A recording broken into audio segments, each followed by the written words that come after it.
Hello everyone, thank you very much for joining us today at our second webinar for this fall, focusing on the admissions. My name is Christopher Paleologu and I'm the Recruitment Manager for the MBA and the Masters in Finance programs here at LBS. We are very honored today to have our Admissions Director, David Simpson, who will be giving you a lot of tips on how to submit a strong application and what the Admissions Committee is looking out for in a candidate. So David, first of all, thank you very much for joining us. I will now let you take over. Thanks very much, Christopher. It's great to be here. Hi, everybody. So I thought today it would be useful to tell you a bit about the different stages of applying to the London Business School MBA programme, how our application process works, and then to give you some useful tips for your application. We've got plenty of time at the end for questions and answers, so think about your questions right now and get ready to submit them as we go along or through there, and we'll pick those up at the end. But we're covering quite a lot of material. So I think, first of all, I want to talk a little bit about research and how important it is. Choosing a business school is a huge, huge decision. It's one of the biggest you'll make in your life. You have to choose an institution that fits you personally and professionally. And to do that, you have to ask yourself a lot of questions and keep questioning yourself all the time. What do you want? Why do you want that? Where do you think you'll be in 5, 10, 20 years' time? And what kind of school will help you to get there? All of these things, along with certain details about the school, will lead you to make a stronger application by choosing the right institutions. I think in general, there are several common criteria that applicants use to narrow their search to the right school. The reputation, as that brand will stay with you for the rest of your life, not just the time that you're on campus. The group of students you'll be studying with. These are the people that will become part of your lifelong network, with whom you'll spend a significant amount of time, both inside and outside the classroom. Do have a look at the different schools' profiles to understand the type of students each school recruits and the class composition. The location of the school is really important. Do you want to be located in a main business hub or in a quiet rural campus environment? And this is a very personal choice. You have to decide where you want to be. The amount of student activities and student life and the community and the spirit of the school is really important as well. You have to decide, do you want to be in a highly collaborative environment where your contributions are not just valued but required? Do you want to be at the centre of everything? Or do you prefer to quietly be part of a much bigger class where you'll be contributing but not necessarily in leadership positions? And then, of course, the programme structure. There are tons of choices out there about what kind of MBA to follow. Is flexibility important to you? Can you tailor the content according to your needs and your knowledge gaps? So there are tons of questions you need to be asking yourself before choosing a school, and then leading into the kind of research you need to do. Okay, so here's a snapshot for those of you looking at the slideshow of our most recent class. It's extremely global, extremely talented, and very collaborative. The average GMAT score for the class was 708 this year, and the range between 600 and 790, 39% women in the class, and that's been growing every year. And the class comes in about 430 students. Next year, we'll be going up to about 460 students, but we'll be recruiting people with exactly the same criteria. On average, our students have 5 years of work experience. Again, the range is quite broad here. Students have anywhere from 2 up to well over 10 years. The vast majority of people, though, have 4 to 7 years. And when people sometimes ask me what's the difference between London Business School and American schools, on average, our students tend to have a little bit more experience. Not much, but just a little bit more. Okay, so onto that theme of research and getting to know us. Once you've narrowed down a list of schools that could be a good fit for you, there are several actions you can take to get to know a school better. A visit to campus is always recommended if you can, but we know it's not always possible. And the most important part of that visit, really, apart from just feeling at home and that it's the right kind of learning environment, is meeting students, faculty and staff to really have an idea if it's somewhere where you could see yourself spending a couple of years and building a lifelong relationship. So web research is a vital first thing to do, and then a visit or talking to students or doing that online. Sign up for some of our intellectual capital as well. So the London Business School Review is a great document to receive. Check out the social media, you'll see more and more stories coming through, and it'll give you a taste of what student life is like. And as I said, attend events either on campus or all around the world. Keep an eye on our events pages on the website because we add new events all the time.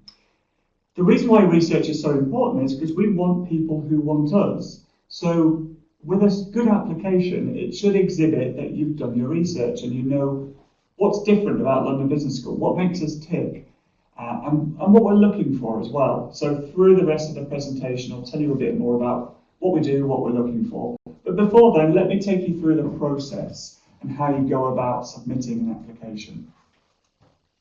So we ask lots of questions in our online application form, but believe me, every single question we ask you, we use. They're all really important. We want to look at the way that your career has progressed so far. We look at the decisions you've made to make those moves, the kind of activities that go on in your role. And remember, if you have a highly technical role, you need to make sure we can understand it because we're not going to be experts in your industry area. So remember, there's a range of people reading your application and you have to make it interesting, informative, succinct, but detailed enough so we can learn about you. This is your one chance to get over the line to the next round. References are important as well. I'll talk a little bit more about those later, as are the essays. The GMAT score or GRE score is essential. You've got to take GMAT or GRE to get into London Business School. As I said, the average on the GMAT is about 7 or 8, but we accept students with a range of different scores. It all depends on your background, your previous academics, and expectations, and helping us to evaluate whether you can cope with the rigour of our MBA programme. As well as submitting the application, if you get through to the interview round, you'll have to submit and take part in a video interview as well, which is an innovation from the last year that we'll be carrying forward this year. It's just another way to get to know you a little. Okay, so our application process takes between 8 and 10 weeks, right from your submission of an application through our initial review, giving you a decision on whether you have an interview or not, and then through to the final admissions decision. Those final admissions decisions could range from making you an offer, placing you on the wait list, or not taking you any further with the process. If you are placed on the wait list, you could be there for a week, 2 weeks, right through till the end and just before we start and matriculate. Of course, we understand not everybody wants to hang around waiting to be considered, but maybe it's worth at this point giving you a little bit of information about why candidates might be waitlisted. We have an extremely diverse class, but to build that diversity, we work really hard through the year to make sure that we have people from lots of different backgrounds, but not too many from the same backgrounds. So we use the waitlist to help build that up and learn a little bit more about you, so we can end up with exactly the kind of class that I showed you in the slide a couple of minutes ago. It takes us about 8 to 10 weeks, which is fairly standard. You'll find most schools take that long, or most of the big schools anyway. And with that, we're going to read your application and decide whether you get the interview. And then if you do, set you up with an interview, have that, submit feedback, and we read it all together later on. So it's just an idea of the submission dates for the deadlines this year. Our first application stage has already passed, and this week we'll be letting that group of candidates know if they have an interview or not. The second application deadline comes on the 3rd of January, so I'm hoping that's the one that many of you will be aiming for. After that, we do have 2 more, one on the 2nd of March, one on the 20th of April. So we have 4 rounds. Again, we have 4 rather than the standard US schools 3, because we're crafting that class to exactly the diversity we want, and we build it up in rounds and stages so that we're happy with that. So we end up with a slightly longer cycle than US schools do. That's pretty common for most of the European schools. Okay, so moving on now to, I guess, one of the big areas. With the application form, you're submitting facts. You're presenting yourself in the best way you can, so you're describing your job and your activities to us in an interesting way to show your progression, but the essay is a completely different opportunity. We only have one compulsory essay now, so you need to work really hard to impress us with that. It's really important that you read the question and the sub-questions very, very carefully. Be sure that you're answering that question and not just writing what you want to tell us. We're aware that you'll be probably applying for several different business schools, and maybe our essay questions are quite similar, but be careful to look at the detail and make sure that you're answering the question for London Business School. Okay, so we'll be looking out for evidence of your research to check how you link what we can do with what you've done in the past and what you want to do in the future. So we want to see a description of that journey through your career so far to where you hope to get to and how we can help to facilitate that. People sometimes ask if when we ask about your aspirations and your goals, how detailed do I need to be? Well, on this, I think if you have a clear goal, make sure you tell us that. We want you to be realistic and yet ambitious. So be honest. You know, if you're slightly unclear yet as to where you'll go, give us some of the possibilities you might look at. But like I said, we want people to have a fairly clear sense of ambition as to what an MBA can do for them in the long term, as well as that short-term interest in a particular job or sector. Okay, so with that one, I say there's a lot resting on your shoulders to do a really good job with that, and you've only really got 500 words to do it, so pretty tough. There is a second essay that's additional information. This is a great opportunity to tell us something that you think is really, really important that we must know and that will make you a good candidate for the programme. In some ways, this question is even tougher because you've got to be quite thoughtful about what goes in there, and we don't give you any guidance. It's up to you to determine what's relevant. So we're judging you not just by what's in there and how much extra value it gives, but whether we think it was relevant for you to tell us these details as well. We see some amazing stories come through the essays, but if you think your story is not necessarily different or unique, don't worry about it. Just tell us what you've done and what you hope to do, and then let us be the judge of whether you think you'll be a really good contributor to the programme. Because that's what essays do, really. They tell us why you think you'll be a really good contributor to the community. And by community, I mean the learning community while you're here for 15 to 21 months, and then the alumni community in a much longer context. So when you're applying for a program, you're applying for lifelong membership of an organisation. And that's the way we view it when we're making decisions. And that's the way we view it when we're reading that initial essay as well. Okay, moving on now to references.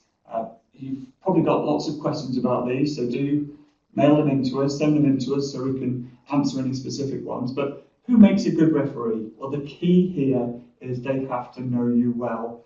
Don't just pick the most senior people in the organisation unless they know you well.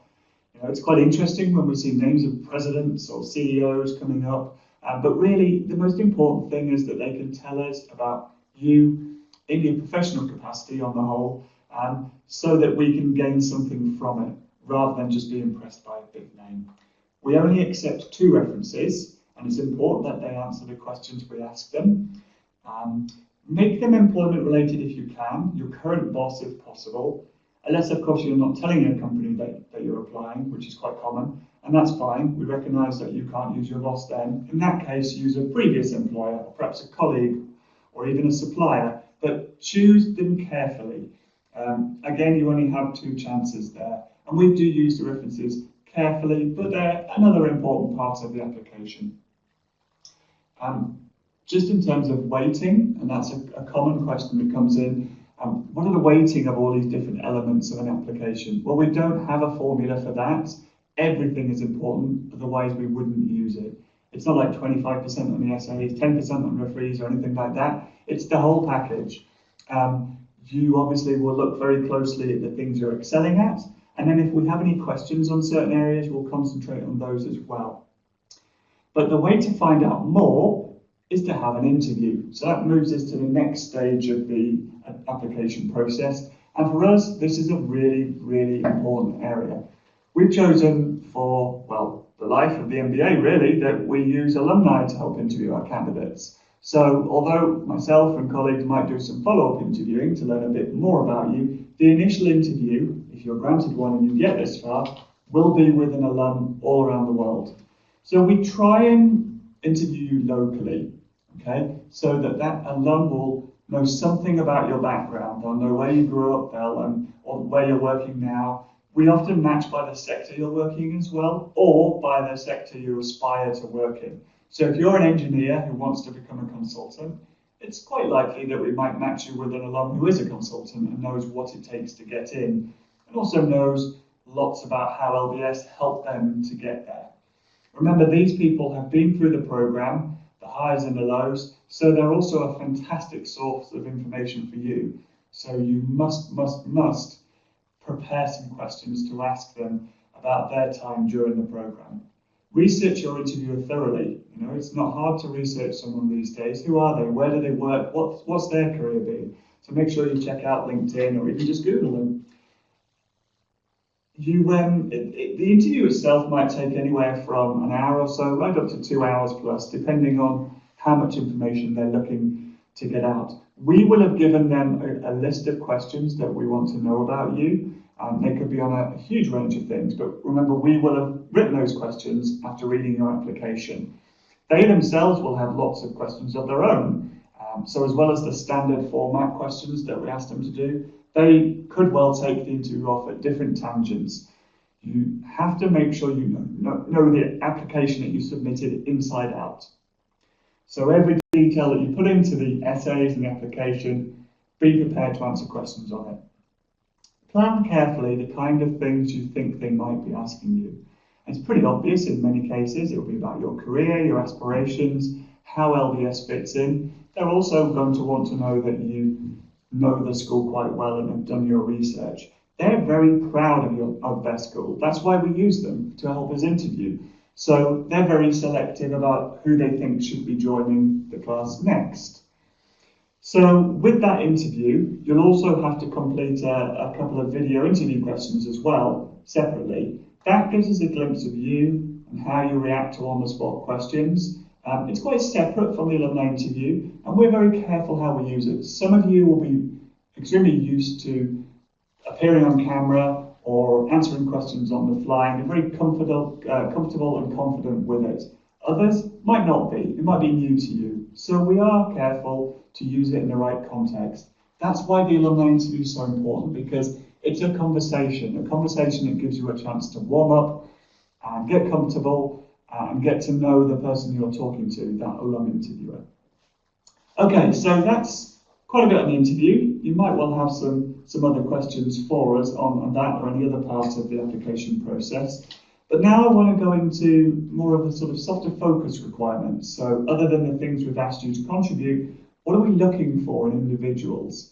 So you should be able to find lots of information on this on the different business school media out there in terms of what we are, what we look like, and that will give you a glimpse into the kind of things we're looking for. We're extremely global, so that means we're looking for people with a global mindset.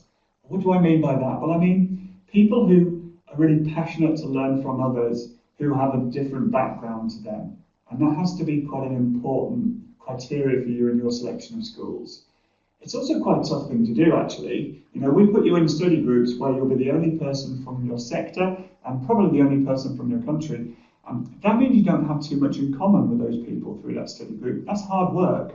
So we're looking for people who are self-aware and they will be a contributor, a team player. And by team player, I mean somebody who has patience, is interested in others, recognises that people learn in different ways and have different aspirations. So that's why we spend a lot of time at the start of the MBA having you discuss together why you're doing this, what are you in this for, what do you hope to get out of it. Other things we're looking for, well, resilience. This is really hard work. This will be one of the most pressurised year and a half, 2 years of your life. We want to make sure that you can cope with it and still contribute at very high levels. The best candidates are honest, have humility, and they're hardworking for themselves and for others. And that big thing about collaboration is about recognising that you can't do everything on your own, you need others to help you, and actually that it's not just the professors at the front of the room who are going to be teaching you, it's also your classmates who come in with this amazing experience. So if you think you've been the brightest in your class at university and the best performer in your job so far, well, remember, you're going to be surrounded by 460 people who are similar and excellent in different ways. So the humility to recognise that they can teach you something is vital. And we'll be looking to measure that through the admissions process. Most of all, though, we're looking for people who are ambitious, driven, want to contribute, but have goals for themselves in the future. This isn't something that you do passively to help boost your career to get the next job. This is a huge investment of time and money that will change your life. Okay, so that's a snapshot really of what it takes to apply to London Business School. Just as a summary, let me give a few watchwords for you. Research is really important. Preparation. Getting to know the school, especially through our people, is the best preparation you can do. And then make sure you're submitting information that gives us the best chance of getting to know you. And if you get to the interview stage, use that meeting wisely so that we can learn even more in depth about you, so that you can make sure that it's essential that we recruit you. That's your aim, is to make sure that we see you as one of the class of 460, as a great contributor and someone that we want in our family and in our network for the rest of your life. Okay, thanks very much. Happy to take any questions now, Christopher.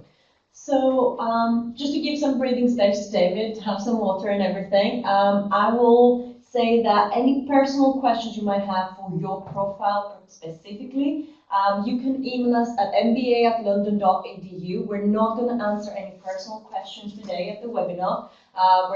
We're only going to answer questions that are relevant for everyone, but do stay in touch with the recruitment team and we'll be happy to help you throughout the application process. So the first question we got was, what score is recommended to apply with IELTS, and are there any waivers? Are there any cases where someone can actually get waiver for IELTS or TOEFL? Okay, so we generally require people to take an English language test if they haven't lived and worked in an English-speaking country. Yes, there are waivers, so if you work in an English-speaking country, or if you've been educated there, your undergraduate degree or postgraduate degree, and if you spent significant time there, we will look at waivers. These scores, there's no minimum, so I'm not going to go into the specifics of the different systems, different scores, because it's a big long list. However, we are looking for pretty decent scores, actually. But there are many other ways we assess your English, and we do that to test your ability to contribute and understand. You can be the brightest person in the world, but if you're not comfortable with listening to, understanding, and sharing ideas in English, then you're going to struggle on the programme. So that's why we are quite tough on the English language. However, we're not over-rigid on the test scores in that way. We also use the GMAT and GRE to help us evaluate, but most importantly, we use your essays and the interview. So we think we have a really well-rounded way to assess your English and whether you're at the right standard to get through the programme and make the most of it for you. Sometimes we'll turn people down, even if they're great candidates, if we just don't think they're up to scratch with their English. Other times we might have you join a pre-sessional class for a couple of weeks to help get you ready for that, but it's a highly collaborative programme. So as I said, you can't sit quietly at the back and absorb and pass your exams. You have to be contributing all the time. And that English language is not just about your vocabulary and grammar, it's also about the confidence you have to communicate with others. Perfect, thank you very much, David. Can you tell us a bit more about financial aid opportunities and how scholarships work? Sure. Okay, so when you're researching your MBA program opportunities, you should really do it probably in two main channels. The first one, which school to attend and why, and the second one, how am I going to fund this thing? This is a really huge investment. If you go to any of the top schools, it's going to cost you a lot of money. There are very few students who can afford to come to business school and just use their savings or sitting on pots of gold are able to do it. Most people borrow it or borrow a part of the funds. We're very fortunate that we partner with Prodigy Finance, and they will lend money to most of our students if they wish to help with those fees and expenses. We also have a growing scholarship pool.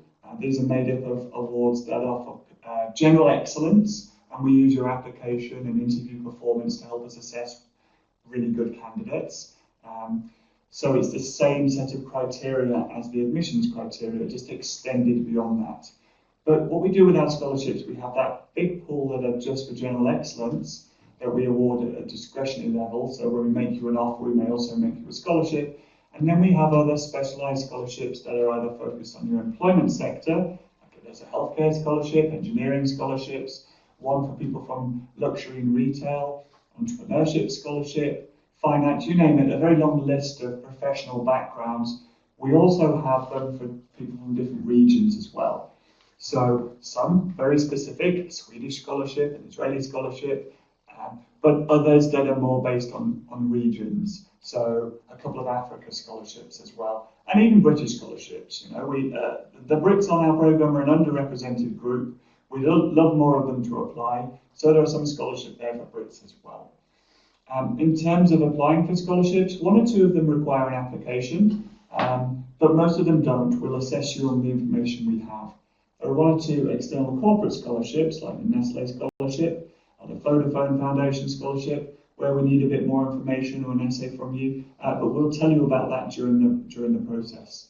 And of course, the final group of scholarships that we have are scholarships for women as well. We're determined to increase the number of women attending London Business School and making a difference in the world, all around the world, that is, with the representation of women on boards and running companies. So it's important to us, we back that up by having lots of scholarships for women. Perfect, thank you very much. Someone is actually asking if there's a difference in the application rounds in terms of chance getting in, and when would you suggest an applicant to put an application through? Okay, thanks, Christopher. Well, we're talking now at a stage where round one applications are halfway through and picking up round two ones in January. On the whole, it's probably safer to submit your application in the first couple of rounds. So if you are ready for January, submit it then. Saying that, we wouldn't have a third and fourth round if we didn't recruit students then. I think in terms of the proportion of places per round, they tie in perfectly with the proportion of applications we receive. That just tends to work out that way rather than us having an absolute max. If there are more stronger applicants in our round one this year and round two, we will offer them. So it might mean a limited number of places for the final rounds, but there'll always be space for excellent candidates through those 4 rounds. And actually, we occasionally accept the odd late applicant who makes it into the programme as well. But on the whole, aim for the first 2 rounds. If you can't make that, don't worry, you still stand a chance. It's just that you're competing for a smaller number of places. And by then, we might be looking for a specific set of criteria from our final admits. Perfect. We do have some questions about the international exposure and what admissions committee mean by that. Is it necessarily just international work experience, or could it be personal experience as well? Could you give us some examples from successful applicants maybe? Sure. So when we talk about international experience, we're quite careful here. Not everybody has had the opportunity to live and work abroad. For some of you, it's in your DNA. You've grown up in different countries. You have 5 different languages. You've hopped your way around the world whilst working. But for others of you, you've just lived and worked in one country. That's no problem. It's important that when we build a class, we don't just have a class full of global citizens. We want people who can represent their country as well. So if you spent your whole life in Japan working there, then you're going to be a valuable addition to the class and to classmates because you have in-depth experience of life working in that country, and they'll be fascinated by it. So that any class is a combination of global citizens and people just who spend all their time in one country. When we're asking you about your international experiences, it's up to you to decide what the relevant bits are to us. So have you taken vacations, or have you worked abroad? Have you just interacted with people from different countries in your role? Give us the details there. Like I said, we're quite open-minded about that, But if you have great experience overseas, there's an opportunity there in the application to tell us that. Perfect, thank you very much. I do get quite a lot of questions about waiving the GMAT or the GRE score. I will respond to that because David has already responded to that through the presentation. There are no GMAT or GRE waivers, no matter your experience or anything. You will all have to take it if you want to submit an application to our MBA program. Can I just follow up with one point on that? The reason why we insist on GMAT for the MBA, apart from GMAT or GRE, not just because it's a competitive process and you have to stand out to be offered a place, but also those scores are a great benchmarker for us. So we're comparing people who are educated in Australia, Venezuela, France, and India, that when all the educational systems are quite different, GMAT and GRE help us to do that and make easy comparisons to people using a generalized score. The next question is about the admissions essay. Someone is asking, what are the key mistakes to avoid and what would you suggest? Okay, I'll have to be careful here, don't I, not to give away too many trade secrets. The obvious things to avoid are putting the name of a different school in there by mistake, so watch out for little mistakes that could be quite big. But really, coming back to that point that you should focus really hard on which questions and sub-questions we've asked you and make sure you answer them. It's easy to get on a roll and start telling us your story and trying to cram in as much information as possible, but if we haven't asked those questions, you shouldn't tell us them. Okay, so practice, draft it, sketch it out, ask someone to have a look at it and give you their viewpoint on it. Of course, it has to be your work, but we expect you to have had someone looking at it and see if it reflects you well. A quick point now in terms of coaching and admissions consultants. We know many of you might be getting some help professionally from admissions consultants. We don't have too much of a problem with that, providing they're reputable consultants, but make sure enough of your voice shines through. You know, this is a very individual process. Those consultants, really, if they're doing their job properly, should be there to help you make the best of yourself. You can get the same kind of service from friends, family, mentors at work, colleagues who've been through MBAs, but the most important factor is you've got to make the most of what you have through this fairly brief application form and essays. Other tips for the essays, stick to the word length.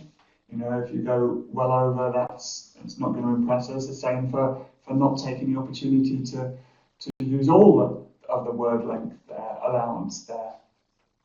Yeah, but really, it's most important to tell us why the London Business School MBA is an essential part of your future, how it ties in with what you've done and what you want to do in the future. Be specific about London Business School. That's very good. Thank you very much for the advices. So quite a lot of people are asking if you have any more tips about the MBA interview and how can someone prepare for that. Are there any tips online or anything they can do to shine, basically? In terms of tips online, not really. We want you to be prepared, so know your own story. You can perhaps try and guess what questions we'll ask, but remember they could vary depending on the alum who's going to be interviewing you. They might have their own way and their own set of questions that will elicit the feedback that we're looking for. Okay, so if you are going to prepare, and if you do look at any online information that says it tells you what the questions are for London Business School, be careful, because if you only prepare for that and then you get some questions that are quite different, you're going to be caught out. So you need to prepare in the round. I would say just remember that this is a positive process. We're not looking for ways to catch you out. We're not looking for reasons and ways to reject you. We're looking for ways that you can take the opportunity to tell us about yourself and why you'll shine. So we want to see you and how much charisma and presence you have, your suitability for your potential future employers. So if you mention to us in an application that you'd love to work for McKinsey, we're going to expect you to know who McKinsey are, what they do, and what kind of background they're looking for in their hiring process.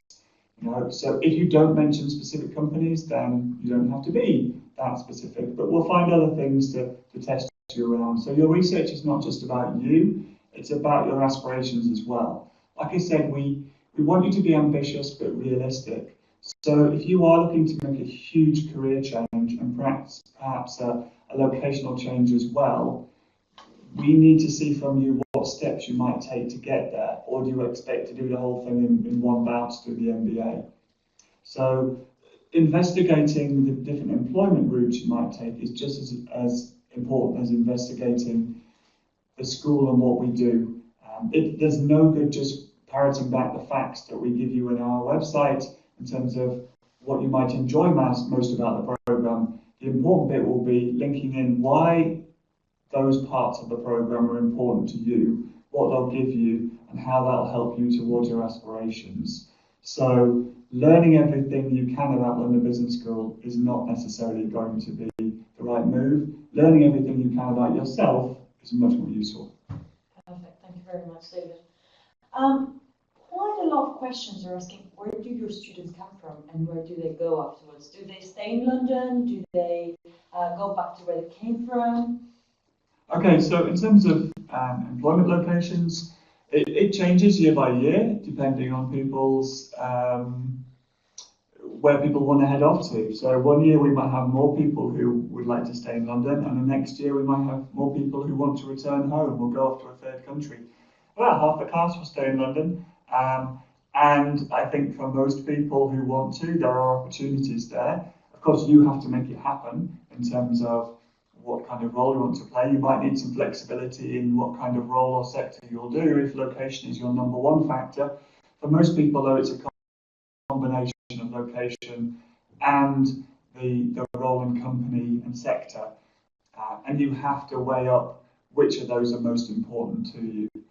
It's been great, actually, to watch the number of people who want to return home immediately to make a big difference in their own country, especially those from developing nations where somebody with a London Business School MBA can have a really big impact really quickly. So there are all kinds of, it just boosts our alumni representation. I had lunch last week with an alum from a few years ago who's over in Myanmar, and she's got an amazing story to tell, and she's doing really amazing things back home. But then there'll be a stack of people who stay in London and make the most of being in such an amazing, outstanding global business community that has opportunities across every different sector. Perfect. I will add on this one, do go on our website and download our employment report.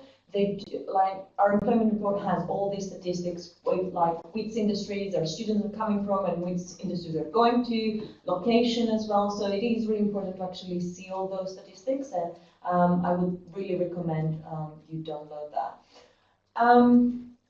Someone is asking, does the application process take a total of 8 to 10 weeks from the time the application is submitted, or from the deadline of the round that you're applying to? Good question. It's the deadline of the round. So if you submit your application 3 weeks in advance of the deadline of the application submission date, it's still going to take 8 to 12 weeks after that, 8 to 10 weeks after that. However, we prefer if some of them are submitted a bit earlier, because it means we can get on and read them. And it's probably only in your interest to do so. So if you are ready in advance of the deadline, do submit your application. Don't just hang on to it until the last minute, perfecting tiny details. And if you're there, you're there. Get it submitted. It means we can read it. We'll know that you submitted early, and we kind of like that. Also, if you're submitting late, often the servers get busy and it's more stressful for you. So yes, that time it takes us to consider it is linked to the deadlines that we gave you earlier on. But still, we prefer, if you're ready, go a bit earlier. Perfect. We do get quite a lot of questions that are asking whether people can actually, candidates at this stage can reach out to our network and meet our people and actually learn more and hear more from the student's perspective or the alumni perspective. Yeah, so absolutely. We'd love you to talk to our students and alumni to learn more. The best way you can do that is by attending our events on campus or globally, because we've organised them, and we've organised to have alumni there and staff answering the specialist questions as well. So do that if you can, if we're in your region, or if you're coming via London, we have drop-ins twice a week. So you can just come by the school at 2:30, check the website for details. That's a great way to talk to recruitment and admission staff and sometimes students as well. Occasionally you can come and visit sort of individually, but on the whole, because we have so many people wishing to do so, it's best to go through those formal events. We may be able to connect you with alumni, but we tend to do that more for candidates who are later on in the process. So if you've been shortlisted to interview, or later on if you've made an offer, then we're happy to make more and more introductions. But remember, our student alumni time is limited. The students are busy on their MBA and the alumni are busy being successful afterwards. So we tend not to involve them with hundreds and hundreds of people early on. Getting to those events if you can, or come visiting us, is the best way to do it. But also the student ambassador profiles are online, and you can get in touch and ask them questions there. If you do that though, remember, their time is precious, and they might be forming impressions of you as well. So if you're sending an email, whether it's to me or to student ambassadors or to Chris or anybody else now in our broad team, the first impressions count. So be prepared, ask smart questions, do your research online, see if you can find the answer. If you can't, then ask the questions. Every touch point you have with us is an opportunity for you to stand out, but stand out both ways, positively and negatively. What would you say that LBS biggest strength is comparing to other business schools? Okay, so our strength comes from a combination of different things glued together. So we have pretty much the most flexible MBA program in the world, in that you can take between 15 and 21 months, 3 main graduation points. There's a tailored core, so not just the electives in the second year, but also in the first year you can choose your path that best suits your background and your aspirations. So that makes us pretty unique on its own, but then when you add to that the extremely global nature of our community and how carefully we put together that class and how diverse it is, alongside our London location, that triangle of excellence and triangle of things that make us stand out become our unique offering. Of course, that's underpinned by the things you'd expect from any top business school, which are fantastic faculty who bring in lots of experience and are experts in research and the practical nature of their subject area as well. Very good, very good. What are students typically lose, basically, when they sacrifice the length of the program to 15 months instead of doing the full 21 months? That's a good question. So, if you are looking to get through the MBA program quite quickly, well, for one thing, you'll probably change your mind as soon as you get here. One of the great things about that program flexibility is you don't choose until you start. So during the first term, you have to then make a decision. Am I going to try and fast track through 15 months, or do I take the full 2 years? The vast majority of people actually go for some kind of hybrid. So they'll end up graduating, they'll end up doing the full length of the program, pretty much the full 2 years. However, they'll be loading their electives to build in opportunities to work or live in a different country at the same time. So there might be a student who isn't actually taking classes from sort of January through March, April time, but then comes back and does more at the end. That's because perhaps they were working on an extra internship or extra project. But the trade-offs you have, the original question, the trade-offs you have by taking the 15-month route is it can have an impact on which global business experience you take, because of course they happen at a fixed point in time, and if they happen after the graduation time, then you're not going to be able to go on them. They also affect which electives you can take. Maybe there are 1 or 2 electives that you'd love to be part of that are only running in that final term. Most of those courses are offered at different times because, of course, we have students across the community who learn in different ways, like our executive MBAs who come in alternate weekends. So there is a lot of flexibility and repeat offerings from courses. But really, you need to ask the questions. If you're absolutely sure that you want to get through it quickly, are you happy to miss out on some of the things you'll miss? You might miss out on exchange to another school as well. Not always, because there are some shorter options, but some of the big school offerings might happen in that second semester. So be sure you write down the things that are important to you, and a shorter programme finish. If that's going to finish on top, it has to beat all the other criteria. Perfect. Thank you very much, David, for this one as well. The next question is for the recruitment team. What is the CV review process? What are you looking for? Basically, the CV review process is the first communication you'll make with us. You can send us your CV and we can advise you on whether or not your profile is eligible for an application or not. We will advise you on whether you should wait a couple more years and strengthen your career progression or get some international exposure. We could also tell you whether you would be a better fit to another program within our portfolio. So do get in touch with us so we can actually send you the link for the CV review. And that means that you're making the first move and first communication step between the recruitment team and yourself.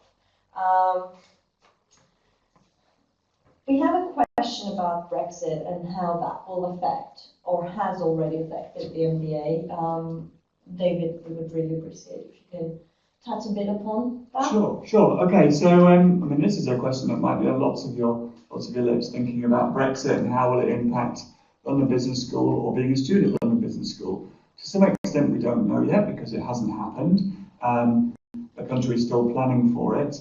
But I was talking to our last dean, Sir Andrew Lickerman, about this, and he reminded me that during the school's 50 years of existence, we've been through all kinds of ups and downs and different challenges. And what a good MBA does, and what the London Business School MBA does, is position you for resilience and flexibility during changeable times. So whether it's a global financial crisis or problems within your home country, whatever it might be, you need a set of skills and experiences and contacts and networks from around the world to enable you to be able to operate successfully and in times of ambiguity. In terms of London, what it means to London, we're not exactly sure yet, but on the whole, lots of big recruiters have confirmed by reinvesting extra resources, so especially some of the big tech firms, that they will have a very strong presence in London.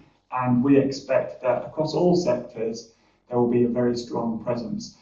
I've been fascinated to read applications recently from candidates who are saying that they're seeing Brexit as an opportunity for them, especially if they come to London Business School, and whether they're international students from around the world or closer to home, because to have this set of skills during a time of change, you're going to be highly sought after. And I think that's great. I think that's a great reflection on whatever a country is doing politically, economically.